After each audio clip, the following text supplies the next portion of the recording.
Hello and welcome to the final video about this Marantz CD-95.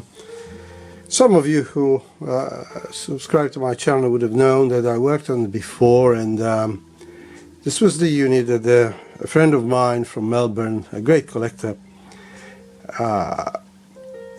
instead of sending it to me for service, he wanted to save $150, and he tried to replace belts himself.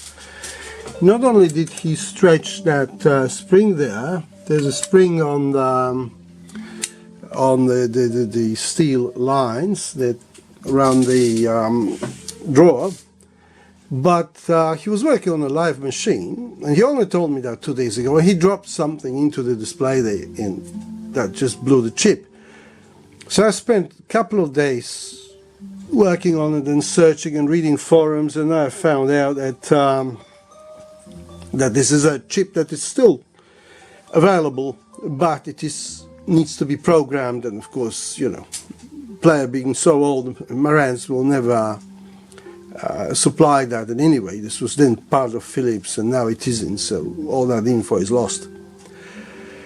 So to remedy it, I gave him a list of models, and he grabbed himself a Marantz CD-94 as a donor machine.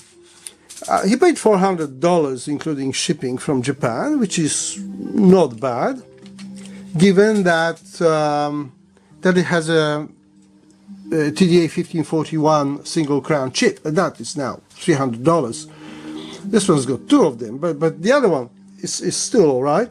Oh, and it has a CDM-1 mechanism, so it's all good. So what happened was that, again, to save $150 on shipping, instead of sending me whole machine as I asked, so I could do the replacement of the display, he just sent me front panel. So I put it in. Once I put it in, I realized this is one of the boards. I got this lead that didn't go anywhere. There's just no socket on this machine. So whereas those two units are very, very similar, they're not the same. So but that was still not a problem. This is some kind of audio lead that that is run from a different spot on this unit. It's just, you know, some plugs are used, some are not. So what happened was that the display was working fine with that board, but the turntable was spinning as if to, you know, go on orbit, you know, Earth orbit. It was just going faster and faster. You know, obviously the voltage applied to the motors was huge. You know, it was incompatible. So I've had to open it up again, put the original board, you know, the secondary board. There's a thing called feature board or option board, and now the display is good and player works. But you see, pause button lights up, but not the play button. So I have to open it up again. You see, so it's another time wasted.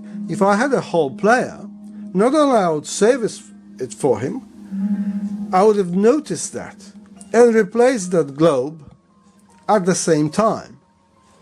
So it's just hours and hours are piling up because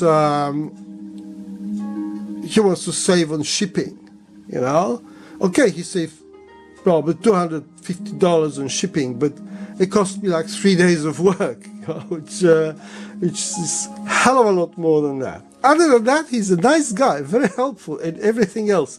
But because I do that for free for him, he doesn't really value my work. And I do it for free because he's very helpful. And if I buy players at auction in Melbourne, which are pick-up only, he goes, collects them, and packs them and ships them to me. So, I mean, it's a two-way street. It's not like he doesn't pull his weight. I really appreciate his work. So anyway, sorry about this rant, but if you give your unit for service. Tell the service person all that you know that has happened, the whole history.